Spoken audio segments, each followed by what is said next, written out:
Hello, I'm Jack Koenig with Graco Industrial Lubrication Equipment, and in this video I'm going to demonstrate the wiring options for connecting the GLC X controller with the Compact Dyna-Star pumps.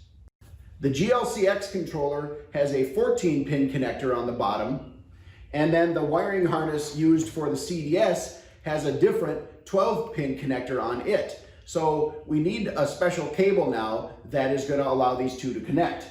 The simplest way is with this short 3-foot cable that we offer as a harness kit. It has the 14-pin connector, which is called an amp seal on one end, and it has the 12-pin Deutsch connector on the other end. And these Deutsch connectors use the standard DT pins. The reason one end has a 14-pin connector and the other is only 12 is because 2 of the pins are used up for the incoming power. So when we click this into our controller, we now have a separate wire to run over to the positive and negative voltage. Black is your negative or frame ground, and then white is what's going to get connected to your positive voltage. And for the CDS, it needs to be 24 volts. This controller is really versatile and can be used with some other pumps, which is sort of the reason that some of the harnesses are a little bit harder to understand because they're more universal. This harness is specifically for connecting to a CDS, and if you're going to have your controller within 3 feet of the pump, it's going to be the easiest option, and I'd highly recommend it. And because it's set up for the CDS, it comes with a manual that gives you all the pin connections of one connector to the other, because the pin numbers are not the same between the 2 connectors. So I want you to write down the number 3A as in apple 7049, and if you're ever in a situation where you need to make your own harness that needs to be longer than the 3 feet, this manual is a really good reference. Even though it's the manual for this specific 3-foot harness, what you're basically trying to do is make a longer version of this harness whenever you're repeating the steps that I'll be showing you in this video. So 3A7049 is a manual that can provide you some really good guidance when you're making a longer harness. So now, speaking of those longer harnesses, let's go through the process of making a longer harness for the CDS connecting to the GLC-X. Now that we've decided we need a cable that's longer than 3 feet, we have to consider a couple of options. We make one with a Deutsch connector with the 12 pins already on one end, and then the loom has the same 12 wires inside that 3-foot cable has. And then separately we sell a kit for the amp seal connector where you get the terminals or pins, and you also get some white plugs for the unused sockets back here. And you could go that way if you have the crimper for these amp seal terminals. Those crimpers run, in 2020 at least, they are running at least $250 for the name brand one, and it's really hard to find a cheap alternative. On the other hand, we sell a cable that already has the amp seal connector on it, and then it comes with 2 separate looms. It again has one with the black and white that just go to your DC power, and then it has the other loom with the 12 color-coded cables. And for this one, you just either add a Deutsch connector, or you could even combine these 2 cables. So now for the Deutsch pins, you can get a cheap off-brand tool. These $20 ones work just fine when you're using the normal DT pins, which we also supply in the kit with this connector. You don't need a crimper that can do DTM or DTP because all we're doing are the DT pins for this. And while I'm talking about the pins, if you want to notice, the kits that we sell and also all of the connectors that we supply use the gold contacts in the DT pins. You need gold contacts because if you mix tin with gold, you can get some galvanic activity that causes corrosion because of the dissimilar metals. And all the cables that we supply have these gold ones. If you use your own Deutsch connectors and are marrying the 2 of them up, it's fine to use tin on those. But if you're connecting to one of the connectors that we supply, then you're going to need to make sure you're using the gold contacts.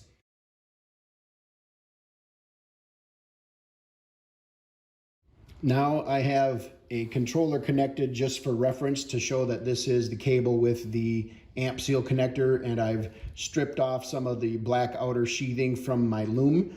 And before I proceed, I want to just point out by zooming in that there are numbers written on each of these wires. And it's important because there are a couple of duplicates. There are 2 blacks and there are 2 greens.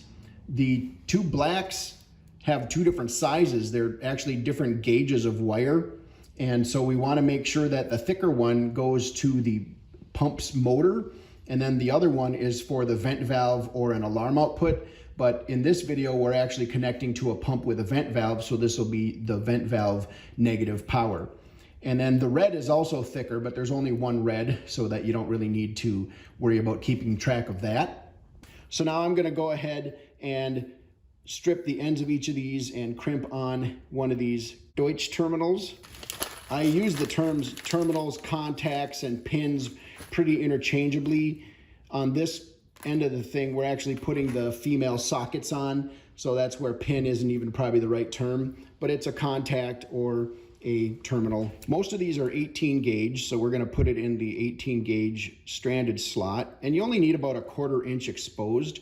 You don't want to strip off too much, because then when you put this together, there's this rubber piece that is the seal for the backside of the 12-pin connector. You want to make sure that when you put your wire with the terminal into there, that you don't have exposed metal sticking out of that hole. You want to make sure that the insulation goes into the hole and it gets that nice seal around that. So just don't be too excessive in your stripping. And then now when we're going to put the terminal on, make sure on the ones that have the female sockets here that you're doing the right end. The shorter end, if you look here, there's that little bit of a shoulder or a collar. That needs to be closer to the end that the wire's going in. So we're going to drop this elongated into here. And on these cheap ones, it actually goes in a little bit too deep. So one of the things that I like to do is turn it upside down and hold it flush with my finger, and then squeeze it till it clicks.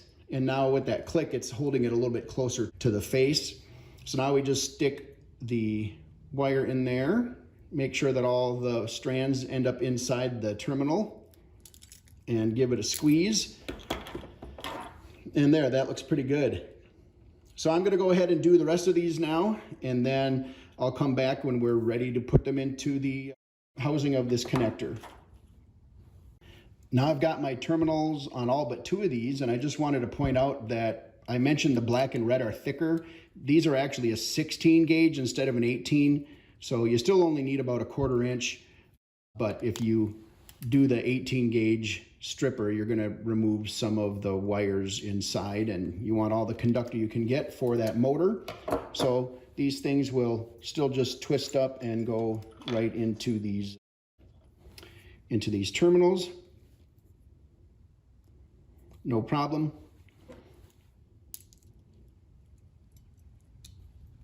This is another way you can do it. You can put the terminal on there first and then just kind of eyeball when you're getting to the edge. So there's more than one right way to do things here. And you also may notice that we have some extra terminals here. These kits do include extra terminals in case you drop them, or in case you mess up and do your crimp wrong and you need to cut it off and start over. But there, now everything has the crimps. One other thing that's included in these kits is if you're doing an application that doesn't need all of the conductors, you can actually plug the unused holes on the back of the Deutsch connector with these white plugs. And it's pretty important that you do so, just because you don't want water ingress in these things. And this hole is open even before you put a terminal through it. So if you're ever working with Deutsch connectors and you have extra sockets, make sure you plug them with those white plugs. Now we are to the point that we need our manuals.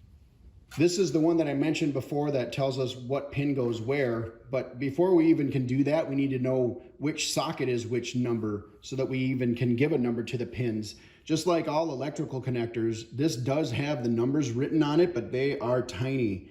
And maybe with the glare you can see it, and it would be a good idea to look at this outdoors if you're having trouble. But the other thing you can see is that in the manual for the wiring harness itself, which should be included in any pump that comes with a wiring harness, it shows the keyways here for 1 and 12. But now which way is that facing? We have our two keys here, and we can see that they're on these corners, but which way are we talking about with a 1 and a 12? So it's actually as you're facing this rubber part on what we would call the back side, and we're going to be inserting our wires through there. So here's the key, here's number 1. If you ever use the gray housings, they're actually different.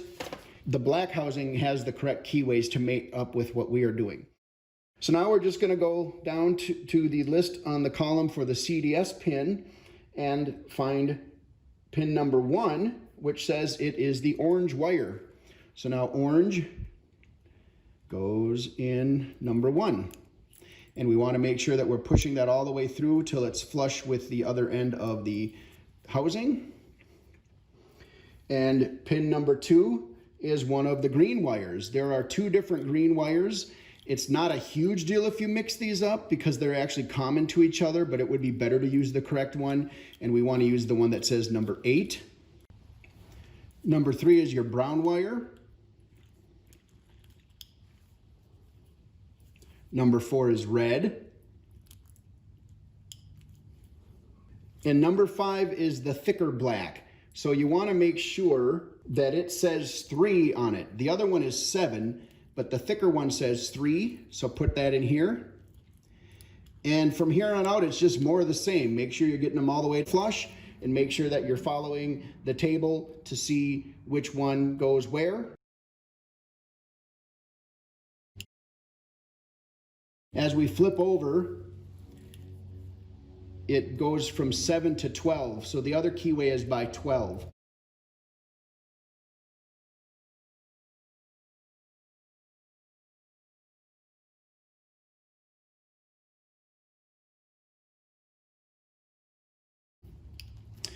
There, all the wires are in. When we look at the rubber, we don't see any of the metal sticking out, so all of our insulators are sealing against that rubber piece on the back. Now the last step is to put another gasket on. Typically these gaskets are going to fall off while you're working on it, so make sure you have that gasket. And then this is the retainer that kind of forces all those latches to stay latched on your terminals, and we're just going to pop that in, and now we have a complete cable. If you need to remove that top piece, you can use any little flathead screwdriver. I have a Deutsch pick here in order to have the pick on the backside. These Deutsch picks are $5 to $10 depending if you buy the name brand or an off brand, and you can use these picks to sometimes help you work with these things. But that's all that's to it for the 20-foot cut to length version.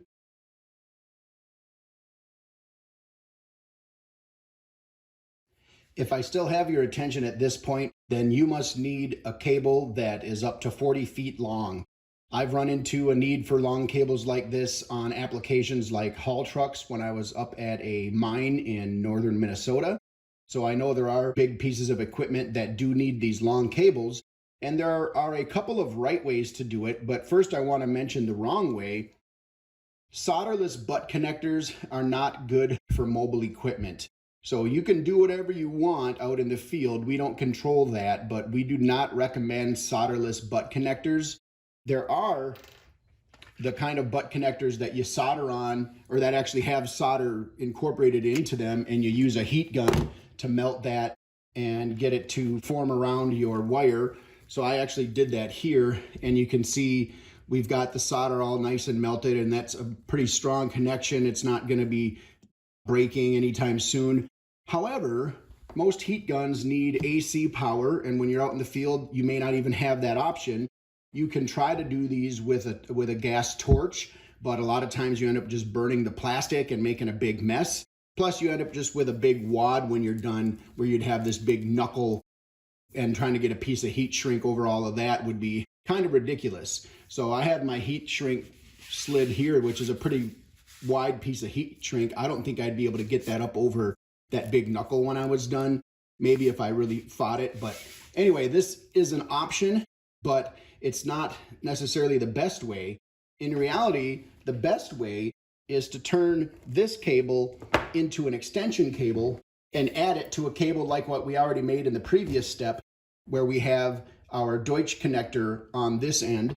We make another kit that has the opposite gender, and it also comes with a boot that you can put on in case it's going to get pressure washed or something like that, just to make sure that none of the water can ingress through here. So let's take a look at how that goes next. It's basically the same process as what we did on this guy, just now a mirror image of it. I've got the boot slid on, and I kind of pulled it backwards here so I could still get at my wires. That's one thing, if you're going to use the boot, you do have to be careful about how long the wire leads are protruding from the black outer jacket. But now I also have stripped all the wire ends to about 1/4 inch or just over 1/2 a centimeter for my metric friends. And now you can clearly see that these pins or terminals are gold. They're going to go just the same as the other terminals did, except for now it's pretty obvious which end goes towards the wire. So I'm going to do the same thing where I just put that in one click, and then we'll just pick any color and do that first. Oops, got to get a better twist on that. I think I may have given it one too many clicks here. There it went in, tightened it, and there we have it. I'm going to go ahead and put the other pins on the other 11 wires now. All done with that step, and I still have a few extra pins because just like the other kit, we give you a few extra pins in case you drop them or somehow other lose or damage some of the pins. So even though it's a 12-pin kit, we have some extra pins. Now with our housing for the male terminals, we have a female housing, but we still refer to the male and female as this being the female because it has the recessed terminals. And then the male is going to have the pins sticking inside here, but then it has this housing to protect those pins from getting bent when these things are disconnected, and then also just to latch on here. So we can see the keyways inside of the connector, but it's kind of tricky even with some light.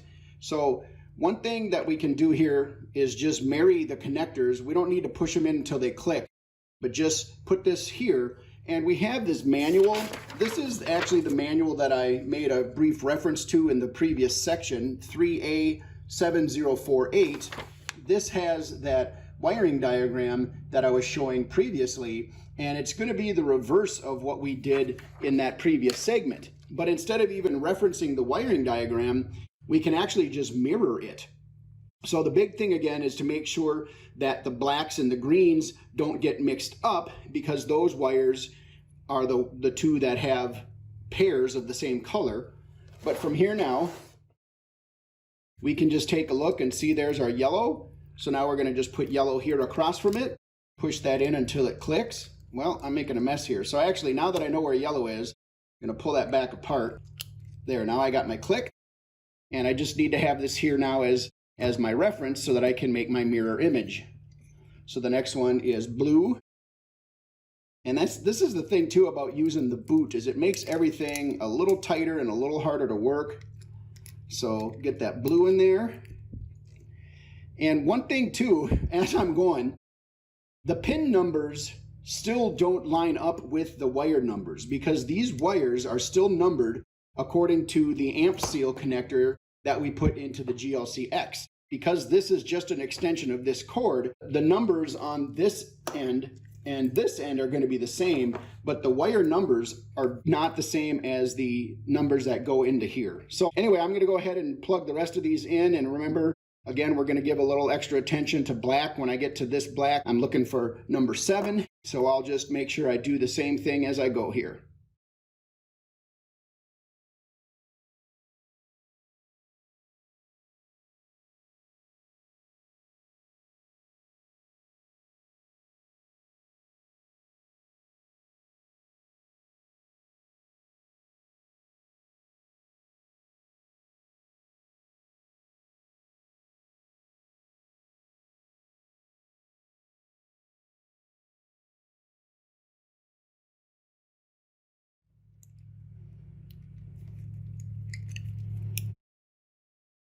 Okay, as I get my last one here, I did decide to pull the orange out of the middle of this tangled web and bring it around the other side to make sure I hear that nice click. And now all my wires are in. Feels nice and snug. Now this is the wedge lock that's used on this side. I've found my favorite way to get a wedge lock in is with a needle nose pliers, and it's nice if you can get one of these with the bent nose, because then you can kind of see what you're doing here a little better. But you got to make sure you get that in the middle so that it locks in the latches, or they call them fingers sometimes, but you want those latches on both sides to be engaged but not broken off, of course. So now this is complete. We just need to roll our boot over it. And I'm going to fight with this off screen, and we'll come back in a moment. And here we are. I know I've said it already, but it's probably not even practical to put this boot on a lot of the times when you're using these nice thick wires. It's more for little wires like M12 connectors and things like that. So now this is done. We can click it together, and now combined we have our 40-foot wiring harness to connect the GLC-X to the CDS.